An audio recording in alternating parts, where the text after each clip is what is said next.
하나님의 말씀을 봉독해 드리겠습니다. 요한일서 2장 15절부터 17절까지 제가 봉독을 해 드리겠습니다. 봉독합니다. 이 세상이나 세상에 있는 것들을 사랑하지 말라. 누구든지 세상을 사랑하면 아버지의 사랑이 그 안에 있지 아니하니 이는 세상에 있는 모든 것이 육신의 정욕과 안목의 정욕과 이생의 자랑이니 다 아버지께로부터 온 것이 아니요 세상으로부터 온 것이라. 이 세상도 그 정욕도 지나가되 오직 하나님의 뜻을 행하는 자는 영원히 거하느니라. 아멘. 오늘은 세상을 사랑하지 말라 이 제목으로 함께 말씀을 듣겠습니다. 오늘도 하나님께서 예배드린 우리 성도님들을 만나주시고 생명의 말씀을 통해 풍성한 은혜를 내려주시기를 축원합니다. 먼저 하나님께 기도드리겠습니다. 사랑과 은혜가 풍성하신 하나님 아버지, 오늘도 저희들을 사랑하셔서 예배를 받으시며 귀한 말씀 주시니 감사를 드립니다. 하나님께서 주시는 그 말씀 바르게 전하고 바르게 깨달을 수 있도록 성령님이 함께 하시고 도와주옵소서. 저희들에게 믿음을 더해 주셔서 깨달은 것을 행할 수 있는 실천적인 믿음이 되게 하여 주시옵소서. 예수님의 이름으로 기도하옵나이다. 아멘. 오늘 우리가 읽은 본문 말씀은 단 3절입니다. 그러나 그 가운데 세상이라는 단어가 6번이나 나오고 있습니다. 오늘 본문의 요지는 한마디로 세상을 사랑하지 말라 하는 것입니다. 그래서 오늘 본문은 이렇게 시작을 합니다. 이 세상이나 세상에 있는 것들을 사랑하지 말라. 그런데 요한복음 3장 16절을 보면 하나님이 세상을 사랑하셔서 독생자를 주셨다고 말씀을 합니다. 하나님은 세상을 사랑하시는데 왜 우리는 세상을 사랑하면 안 됩니까? 그것은 하나님이 사랑하시는 세상과 우리가 사랑해서는 안 될 세상의 의미가 서로 다르기 때문입니다. 성경에는 세상 또는 세계 이런 단어가 수백 번이 사용이 되었는데 그런데 같은 단어라고 해서 매번 같은 의미를 나타내지는 않는다는 것입니다. 성경에서 세상 또는 세계라는 단어는 3가지의 다른 의미로 사용이 되고 있습니다. 첫째는 하나님이 창조하신 세상을 뜻할 때가 있습니다. 예를 들어서 요한복음 1장 10절을 보면 세상은 그로 말미암아 지은 바 되었으되 하고 말씀을 합니다. 이때 사용된 세상은 하나님이 창조하신 자연세계 곧 우주 만물을 의미합니다. 하나님은 엿새 동안 온 세상을 창조하시고 창세기 1장 31절을 보면 하나님이 지으신 그 모든 것을 보시니 보시기에 심히 좋았더라 하였습니다. 그래서 오늘날 우리들도 참 아름다워라 주님의 세계는 하면서 온 세상을 아름답게 창조하신 하나님을 찬양하고 있습니다. 둘째는 세상에 사는 사람들을 뜻할 때가 있습니다. 요한복음 3장 16절에 하나님이 세상을 이처럼 사랑하사 독생자를 주셨으니 이는 그를 믿는 자마다 멸망하지 않고 영생을 얻게 하려 하심이라 하였습니다. 이때의 세상은 온 인류를 말하는 것입니다. 또 요한복음 12장 19절에는 온 세상이 그를 따르는도다 하는 말씀이 있는데 이때 사용된 세상은 세상에 살고 있는 사람들을 의미합니다. 그래서 그 의미는 수많은 사람들이 예수님을 따랐다는 것을 뜻하고 있는 것입니다. 사람은 하나님의 형상대로 창조되었습니다. 하나님은 그의 형상대로 지음을 받은 세상 사람들을 사랑하셔서 그의 독생자를 보내셔서 우리를 구원케 하셨습니다. 따라서 우리도 세상 모든 사람들을 사랑해야 하는 것입니다. 예수님의 말씀대로 우리의 원수까지도 사랑해야 합니다. 그 다음에 3번째는 마귀의 지배 아래 있는 세상을 뜻할 때가 있습니다. 요한일서 5장 19절을 보면 온 세상은 악한 자 안에 처한 것이라고 말씀을 합니다. 악한 자라는 것은 곧 마귀, 사탄을 가리키는 것입니다. 따라서 이때의 세상은 마귀가 다스리는 영역을 의미합니다. 이것은 보이지 않는 영적인 조직 체계를 말하는 것입니다. 이때의 세상은 하나님을 대적하는 악의 조직 체계입니다. 그것은 사탄의 이상이라든지 활동상이라든지 목적 이런 것들을 의미하는 것입니다. 그러니까 우리가 사는 이 세상에는 두 개의 나라가 아직까지는 공존하고 있는 것입니다. 아직까지는이라는 것은 나중에 모든 이 악한 사탄의 왕국이 심판을 받고 새하늘과 새 땅으로 하나님께서 다스리는 통치가 이루어지는 것을 의미하는 것입니다.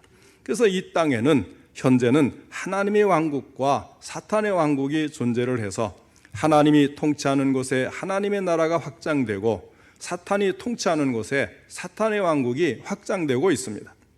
복음이 증거되고 사람들이 회개하고 그리스도의 주권에 복종할 때 하나님의 나라가 확장됩니다.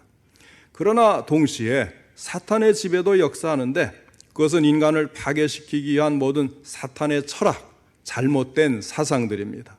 이것이 바로 세상인 것입니다. 성경은 그런 의미에서 세상을 사랑하지 말라고 경고하는 것입니다. 15절에서 이 세상이나 세상에 있는 것들을 사랑하지 말라고 했을 때 그 말씀은 세상의 체계와 그것에 속한 것을 사랑하지 말라고 하는 것입니다. 누구든지 세상을 사랑하면 하나님을 사랑한다는 자신의 주장은 백지화되고 마는 것입니다. 오늘 본문에 사용된 세상은 바로 이 세 번째 의미에 해당이 됩니다. 악한 마귀는 우리를 대적하고 우는 사자같이 두루다니며 삼킬 자를 찾습니다. 그래서 디모데후서 4장 10절에 보면 데마라는 사람이 나오는데 데마가 바울을 따라다니면서 복음을 전하다가 결국은 고통은 싫고 세상은 좋고 그래서 세상으로 나갔다, 하나님을 떠났다 이렇게 성경은 말씀합니다. 이처럼 이 세상을 사랑하면 결국은 마귀에게 삼키고 하나님을 떠나게 되고 자기 영혼은 파멸로 가는 것입니다. 그래서 사도 요한은 오늘 우리가 읽은 본문 속에서 이 세상에 속한 것들을 사랑하지 말라고 우리에게 말씀하고 있습니다. 그러면서 왜 우리가 세상을 사랑해서는 안 되는지 그 이유를 세 가지로 말씀해 주고 있습니다. 첫째로 우리가 세상을 사랑하지 말아야 될 이유는 세상을 사랑하게 되면 우리의 마음속에서 하나님을 사랑하는 생각을 빼앗기게 되기 때문입니다. 15절 말씀입니다. 이 세상이나 세상에 있는 것들을 사랑하지 말라. 누구든지 세상을 사랑하면 아버지의 사랑이 그 안에 있지 아니하니 하였습니다. 세상을 사랑하게 되면 우리의 마음속에서 하나님을 사랑하는 생각을 빼앗기게 된다는 것입니다.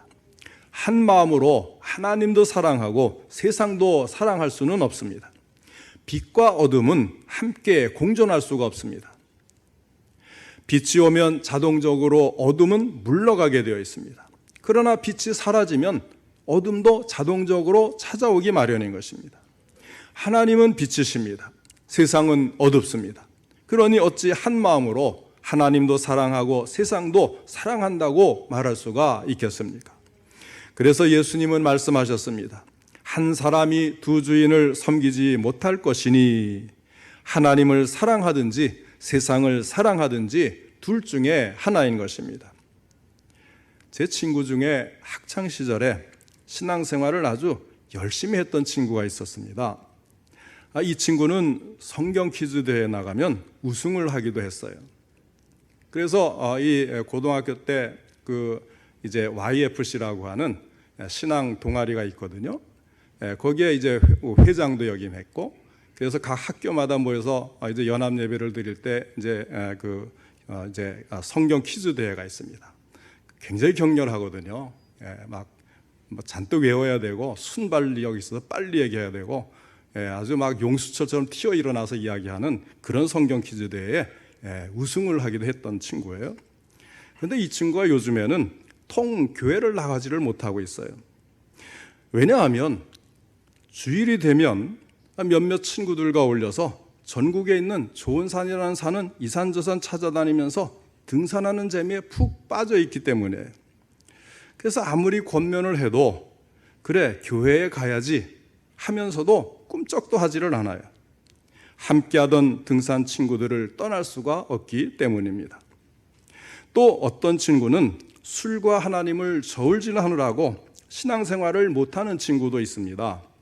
사회생활을 하면서 술과 술 친구들에게 익숙해져 있는데 이제 와서 교회를 다니자니 여간 부담스러운 것이 아닙니다. 그래서 나중에 술을 끊으면 나오겠다고 이야기했는데 벌써 몇십 년이 흘렀는데도 여전히 요지부동이에요. 때로는 돈 때문에, 때로는 정치 때문에 하나님을 가까이 하지 못하고 세상을 방황하는 사람들이 얼마나 많습니까? 여러분, 이것이 바로 세상을 사랑하는 것입니다. 세상을 사랑하게 되면 아버지의 사랑이 그 안에 있지 않게 되는 거예요. 하나님과 세상을 동시에 사랑할 수 있는 능력이 우리에게는 가지고 있질 않기 때문에 그렇습니다. 역시 등산을 아주 좋아하는 분이 있었어요. 이것은 예화니까 그냥 재미있게 들으시면 돼요. 한 번은 그가 혼자서 깊은 산속을 헤매다가 그만 길을 잃어버렸어요. 밤이 되었습니다.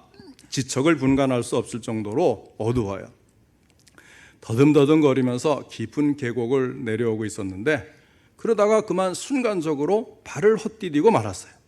그래서 낭떠러지 밑으로 굴러 떨어졌습니다. 여러 바퀴 굴러 떨어지다가 가까스로 나뭇가지를 붙들었어요. 발로 더듬거려 보니까 때마침 발꿈치에 작은 돌뿌리 하나가 있는 것이 느껴졌습니다. 그래서 그는 발꿈치로는 작은 돌뿌리를 딛고 두 손으로는 나뭇가지를 쥐고 매달려 있었어요. 시간이 지날수록 팔에서 힘이 빠집니다. 불현듯 그가 어린 시절 주일학교에 다니면서 기도했던 일이 생각이 났습니다. 그래서 그는 캄캄한 밤하늘을 쳐다보면서 소리를 질렀습니다. 하나님, 저 좀 살려주세요. 그러면 제가 이제부터라도 열심히 교회에 다니겠습니다. 그때 메아리 치는 소리가 있었습니다. 손을 놓아라. 그러나 아무리 생각해도 손을 놓을 수가 없는 거예요. 손을 놓았다가 천길 낭떠러지 밑으로 떨어지면 어떻게 되겠습니까? 뼈도 못 추리고 말지 않겠습니까? 그래서 손은 아팠지만 어쩔 수 없이 밤새도록 나뭇가지를 놓지 못하고 꼭 붙들고 있었습니다. 그런 가운데 어느덧 새벽녘이 되었어요. 좌우를 분간할 수가 있게 되었습니다. 그는 자기 밑을 쳐다보다가 깜짝 놀라고 말았습니다. 바로 한치 밑이 평지였던 거예요. 그제야 그는 두 손을 놓고 땅 위에 털썩 주저앉아서 목 놓아 한참을 울었다고 합니다. 우리가 살고 있는 세상이 그렇습니다. 어두워서 한치 앞을 내다볼 수가 없어요. 그래서 세상 사람들은 무엇인가 쥐어야 살 것처럼 생각을 합니다. 이런저런 세상줄을 쥐고 살아갑니다. 돈줄을 쥐기도 하고 권세의 줄을 쥐기도 하고 또 지식의 줄을 쥐기도 합니다. 그러나 하나님은 우리에게 말씀을 하십니다. 내가 붙들고 있는 세상줄을 놓아라. 그리하면 내가 살리라. 왜 하나님은 우리에게 세상줄을 놓으라고 말씀을 합니까? 바로 가까이에 하나님의 사랑의 품이 우리를 기다리고 있기 때문입니다. 그 줄을 놓으면 하나님이 품어주시고 우리에게 복을 주시고 우리를 지켜주실 텐데 이걸 놓지를 못하는 거예요. 불안해서. 세상을 사랑하지 마시기 바랍니다. 참 평안이 없어요. 등산 갔던 사람처럼 밤새도록 잠도 못 자고 헛수고만 할 뿐입니다. 우리가 의지하고 있던 세상줄을 놓을 때 자동적으로 우리는 하나님의 사랑의 품 안에 안기게 되는 줄 믿으시기 바랍니다. 마태복음 11장 28절에 예수님 말씀하셨잖아요. 수고하고 무거운 짐진 자들아 다 내게로 오라. 내가 너희를 쉬게 하리라. 할렐루야.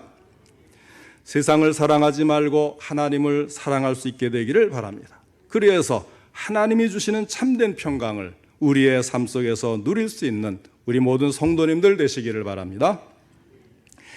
둘째로 우리가 세상을 사랑하지 말아야 될 이유는 이 세상에 있는 것들은 우리를 유혹하고 우리로 하여금 죄를 짓게 만들기 때문입니다. 16절에 말씀합니다. 이는 세상에 있는 모든 것이 육신의 정욕과 안목의 정욕과 이생의 자랑이니 다 아버지께로부터 온 것이 아니요 세상으로부터 온 것이라. 악하고 타락한 세상은 마귀가 지배합니다. 마귀가 지배하는 세상에는 무엇이 있습니까? 육신의 정욕과 안목의 정욕과 이생의 자랑만 있을 뿐입니다. 그러므로 우리는 세상을 사랑해서는 안 됩니다. 악하고 타락한 세상은 죄를 짓도록 우리를 유혹하기 때문입니다. 마귀는 그가 다스리는 세상에 있는 모든 것, 다시 말하면 육신의 정욕과 안목의 정욕과 이생의 자랑을 통해서 사람들을 유혹하여 죄를 짓게 만듭니다. 그러니까 이들 세 가지는 마귀가 사람들을 유혹하기 위해서 사용하는 방법입니다. 이 세 가지를 살펴보겠습니다. 첫째로 육신의 정욕입니다. 이것은 부패한 육신 때문에 생기는 그릇된 욕망을 말하는 것입니다. 우리가 마음으로는 하나님의 법을 따르려고 하지만 육신은 우리를 죄의 법 아래로 끌어내리려고 합니다. 예수님의 말씀대로 마음에는 원이로되 육신은 약합니다. 육신은 죄로 인해 부패했기 때문입니다. 둘째로 안목의 정욕입니다. 이것은 눈으로 보기 때문에 생기는 그릇된 욕망을 가리킵니다. 예를 들어서 내가 탐해서는 안 될 것이 있어요. 그런데도 내 눈에 보기가 좋다고 어떤 것을 탐해서 그것을 내 것으로 삼으려는 소유욕이 생길 수가 있습니다. 그럴 때 생기는 욕망이 바로 안목의 정욕입니다. 예를 들면 성경에 나오는 아간이라든지 가룟유다처럼 물질을 탐할 수도 있고 다윗처럼 이성을 탐할 수도 있는 거예요. 눈앞의 이익과 쾌락을 위해서 위험을 간과하여서 내 품 안에 안으려고 하는 그것이 바로 안목의 정욕입니다. 안목의 정욕에 흔들리게 되면 솔로몬 왕이 외국 여인들을 사랑해서 그들을 아내로 삼을 때에 그들이 섬기는 우상을 가지고 오는 것을 막지 못했을 뿐만 아니라 그 아내들을 위해서 우상의 신전들을 지어주고 하나님의 진노를 받아서 나라가 둘로 갈라지는 심판을 받았던 것과 같은 일들이 얼마든지 일어날 수가 있는 것입니다. 그 다음에 셋째는 이생의 자랑입니다. 이생이라 하는 것은 이 땅에서 사는 삶을 말하는 것 아니겠습니까? 그리고 여기서의 자랑은 부정적인 의미로 사용이 되었습니다. 이 땅에 살면서 자기를 내세우고 과시하고 싶은 그릇된 욕망이 생길 수가 있는데 이때 생기는 허영심, 그것이 바로 이생의 자랑인 것입니다. 지금도 사탄은 육신의 정욕, 안목의 정욕, 이생의 자랑을 통해서 우리를 넘어뜨리려고 합니다. 사탄이 에덴 동산에서 선악과를 가지고 하와를 유혹할 때를 한번 생각해 보시기 바랍니다. 하와가 선악과를 바라보니 어땠습니까?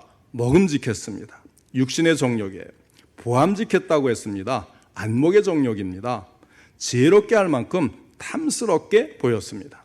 바로 이생의 자랑인 것입니다. 결국 하와는 이 세 가지 때문에 육신의 정욕, 안목의 정욕, 이생의 자랑이 발동되어 결국 유혹에 넘어가 버리고 말지 않았습니까? 선악과를 따먹고 죄를 지은 것입니다. 그러나 우리는 하나님의 자녀입니다. 우리는 장차 하나님의 나라를 상속으로 받을 사람들입니다. 그러므로 우리는 마귀가 다스리는 세상, 곧 육신의 정욕과 안목의 정욕과 이생의 자랑으로 가득한 이 세상을 결코 사랑할 수 없습니다. 사랑하는 성도 여러분, 골로새 3장 2절에 말씀한 것을 한번 생각해 보십시오. 위의 것을 생각하고 땅의 것을 생각하지 말라 그랬어요.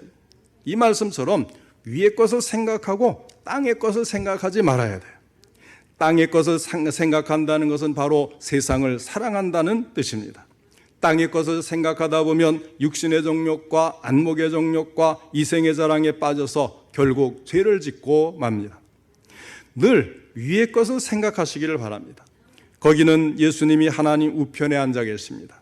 예수님이 내 안에 계시고 내가 예수님 안에 있게 하시기를 바랍니다. 그리하면 예수님이 마귀의 모든 시험을 이기셨기 때문에 나도 예수님 안에서 얼마든지 마귀의 모든 시험을 이길 수가 있는 것입니다.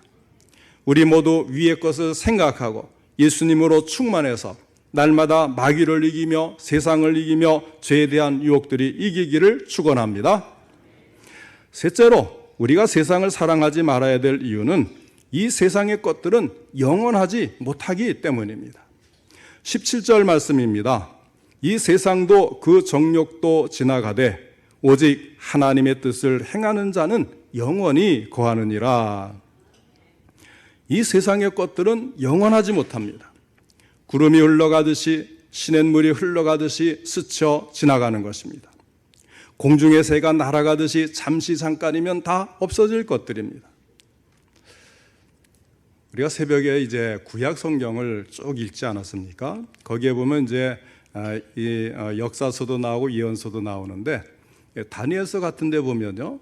그 과거에 이제 그 거대한 제국들이 흥망하는 흥망성쇠, 일어났다 사라지고 일어났다 사라지는 그런 과정들을 예언을 하고 그 후에 그것이 역사 속에 실현된다는 것을 우리는 역사책을 통해서 볼 수가 있습니다. 거기에 보면 어떤 게 나오냐면 바벨론 제국이 금과 같이 아주 제도적으로나 모든 조직이 잘 돼 있어서 이 세계 패권을 지는 바벨론 제국이 나오잖아요. 그런데 이 바벨론 제국이 결국은 쇠퇴하면서 멸망을 당하고 메데바사 페르시아 제국이 일어나지 않습니까? 페르시아가 이제 이 아프리카 일부 또 중동, 아시아 일부 또 유럽 지역까지 일부 이렇게 차지하고 그렇게 큰 나라를 이루었는데 또 알렉산더 제국이 일어나서 인도까지 다 정복해 버리지 않아요? 자, 그 다음에 또 무엇이 일어납니까? 로마가 일어나는 거예요. 근데 그 로마가 지금 있습니까? 이렇게 엄청나고 거대한 권력을 가진 그런 큰 나라들도 일어났다 없어지고 일어났다 없어지고, 그런데 작은 것들이야 무엇을 말할 수가 있겠습니까? 잠시 있다가 없어질 것들이 바로 세상에 있는 것들입니다. 거기에 너무 집착하지 말라는 거예요. 위의 것을 생각하라. 영혼을 바라보면서 살라는 것입니다.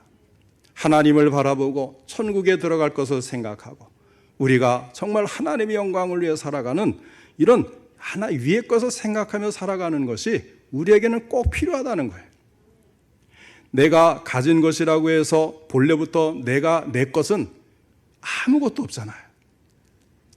지금 가지고 있는 이것이 제가 태어나면서 가져온 건가요? 우리가 이제 밟고 있는 이 땅이 우리가 태어나면서부터 가져온 것인가요? 처음부터 내 것은 없었어요. 결국 다 놓고 우리는 하나님 앞에 가게 되는 것입니다. 그러니까 하나님이 우리를 이 세상에 보내시고 하나님의 것을 우리에게 맡겨주셔서 우리가 잠시 동안 이용하다가 다 놓고 또 떠나는 것 아니겠어요? 이런 일시적인 것들, 그 처음부터 갖고 끝까지 갖고 있다가 놓고 가는 것도 아니고 있다 없어지고 사라지기도 하고 떠나기도 하고 이런 것들이 세상의 것 아니겠습니까?